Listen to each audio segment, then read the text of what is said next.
شیطان اپنا تخت بچھاتا ہے سمندر کے کنارے. شیطان ایک نہیں ہے، اس کی بہت بڑی ضروریت ہے، اس کی بھی ایک ٹیم ہے. جو اصل شیطان ہے جس نے آدم علیہ السلام کو سجدہ کرنے سے انکار کیا تھا، وہ سب کا کمانڈر ہے، وہ صرف سالار ہے، باقی سب اس کی ٹیم ہے. وہ یہ سمجھ لیجیے شیطانوں کا کردار منتری ہے. تو وہ شیطان ہر روز اپنی ٹیم کو بھیجتا ہے کہ جاؤ تم جا کر دنیا میں فساد پھیلا کر آؤ. کتنی غلط ڈیوٹی اس کی. تو شیطان کیا کرتے ہیں؟ ایک شیطان کا کام کیا ہے؟ ایک بھائی کا دوسرے بھائی سے جھگڑا کرنا. ایک شیطان کا کام یہ ہوتا ہے کہ ایک بھائی کا دوسرے بھائی سے قتل و قتال کرانا. سارے شیطان آپس میں کام کرتے ہیں. شام کے وقت عصر کے بعد، عصر کی نماز کے بعد وہ اپنا تخت بچھاتا ہے. وہ تو نماز کا اس سے کوئی مطلب ہی نہیں ہے، ہم اپنی نماز کے دعا سے بتا رہے ہیں. تو جب سارے شیطان وہاں جمع ہو جاتے ہیں تو شیطان پوچھتا ہے سب سے کہ بولو تم نے کیا کام انجام دیا. تو ایک کہتا ہے حضور ہم نے کام یہ انجام دیا کہ ایک بھائی کا دوسرے بھائی سے جھگڑا چل رہا تھا اور ہم نے دونوں کے دلوں میں اتنی نفرت پیدا کرا دی، اتنی نفرت پیدا کرا دی کہ ایک بھائی نے دوسرے بھائی کی جان لے لی. شیطان کہتا تو نے کوئی کام نہیں کیا. سمجھ یہ توجہ کے ساتھ جملہ سنا، یہ میں اپنی طرف سے نہیں بول رہا، یہ حقیقت ہے. دوسرا شیطان کہتا ہے میاں حضور میاں بیوی جھگڑا کر رہے تھے اور جھگڑا کوئی بڑی بات پہ نہیں تھا، معمولی سی کھانے اور پہننے کے اوپر جھگڑا تھا. میاں بیوی کا جھگڑا یہی تو ہوتا ہے کہ یہ نہ لائے وہ نہ لائے، یہ نہیں پہنایا وہ نہیں پہنایا، سسرال کو نہیں جانے دیا، میکے کو نہ جانے دیا. یہی مختصر سے جھگڑے ہیں. یہاں تک کہ نوبت کیا آ جاتی ہے، بیوی کہتی ہے میں تم سے کم نہیں، آدمی کیا کہتا میں بھی تم سے کم نہیں ہے. نوبت اتنی بڑھ جاتی ہے، شیطان کوڑی لگاتا رہتا کہ کرو جھگڑا کرو اور بڑھاؤ جھگڑا. شیطان ہنستا ہے، میاں بیوی جھگڑتے ہیں، شیطان آگ لگا رہا ہے کہ کرو بھی مزہ نہیں آیا ہے. نوبت یہ آ جاتی ہے کہ میاں حضور غصے میں آ کر اپنی بیوی سے کہہ دیتے ہیں انتی طلاق انتی طلاق انتی طلاق، میں نے تجھ کو چھوڑ دیا، فارغ دی، میں نے تجھ کو طلاق دی طلاق دی طلاق دی. میں آپ سے پوچھنا چاہتا ہوں 3 مرتبہ میں کسی نے یہ کہہ دیا میں نے تجھے طلاق دی تو عورت نکاح میں رہی ہے نکل گئی؟ کوئی نکاح سے نکل گئی ہے. اب شیطان کہتا ہے جو چھیلا ہے اس کا اپنا اصل شیطان سے کہ ہم نے دونوں میاں بیوی کے مابین جھگڑا کرا دیا اور طلاق کرا دی.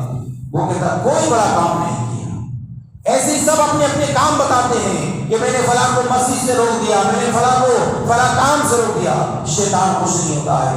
یہاں تک کہ آخر میں ایک شیطان جاتا ہے، وہ کہتا ہے میں حضور ایک بچہ قرآن لے کر اپنے سینے سے لگا کر علم دین حاصل کرنے کے لیے اپنے گھر سے مدرسہ جا رہا تھا تو میں نے اس کو برگلایا، ارے پاگل کہاں جا رہا ہے؟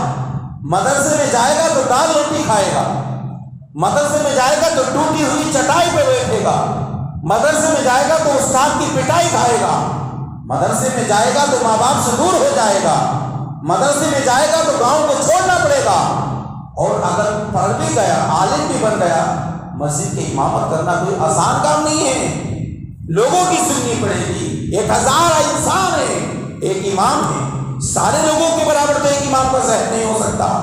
تو کوئی کچھ کہے گا کوئی کچھ کہے گا. مدرسے میں جائے گا محتمم کی سننی پڑے گی. مدرسہ والا کہے گا کہ ایسا نہیں ایسا کرو، ایسا نہیں ویسا کرو.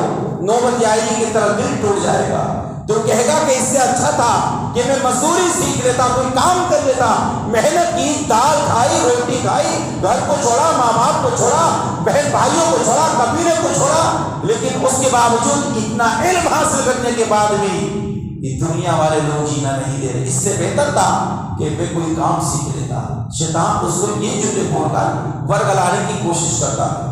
تو جو ہے سمجھدار ذہن کے بچے ہوتے ہیں وہ شیطان کے ورگلانے میں نہیں آتے. وہ کہتے ہیں یہ شیطان ہے، لعنت اللہ علی الشیطان، شیطان پر اللہ کی لعنت ہو، اور وہ اس کے ورگلانے میں نہ کر مدرسے میں پڑھنے کے لیے چلے جاتے ہیں. لیکن جو کمزور دل کے بچے ہوتے ہیں وہ اس کے ورگلانے میں آ جاتے ہیں. وہ ابھی آدھا سفر دیکھیے، مان لیجیے کہ یہاں نگر سے نکل کر اسے یوپی اتر پردیش مدرسے میں جانا تھا، وہ بنگلور پہنچا تھا، ٹرین میں بیٹھنے ہی جا رہا تھا، شیطان اپنے جال میں کام ہو گیا، شیطان اب وہ واپس پر پلٹ کر آیا۔ تو شیطان کہتا کہ حضور میں نے ایک بچے کو مدرسے میں پڑھنے سے روک لیا، اس کو طرح طرح کی باتیں بتا کر۔ تو شیطان جو ہے ناچنے لگتا ہے، ناچتا ہے، ڈانس کرتا ہے، کہتا آج سب سے اچھا کام تو نے کیا ہے، کیونکہ عالم وہ ہوتا ہے جو 1000 عابدوں پہ بھاری ہوتا ہے جب ظلم کا بازار گرم ہوتا ہے، جب شراب عام ہو جاتی ہے، جب زنا عام ہو جاتا ہے، جب بے حیائی عام ہو جاتی ہے، جب لوگ مسجدوں کو چھوڑنے لگتے ہیں، جب لوگ مسجدوں کو ویران کرنے لگتے ہیں، تو اس وقت قوم کی رہنمائی کے لیے نہ کوئی نیتا آتا ہے، نہ کوئی ادھیکاری آتا ہے، نہ کوئی پروفیسر آتا ہے۔ اگر آتا ہے تو مجھے آ کر آپ بتاؤ کہ آج تک آپ کے کیا نگر میں کوئی دنیا کا نیتا آ کر آپ کو یہ لیکچر دے کے گیا ہو کہ بھائی ووٹ مجھے دے دینا لیکن مسجد کی نماز پڑھنا، مسجدوں کا آباد کرنا، مدرسوں کا آباد کرنا؟ کہا کسی نے آ کر؟ آج تک کسی نے ادھیکاری نے کہا ہوگا، نہ پروفیسر نے کہا ہوگا۔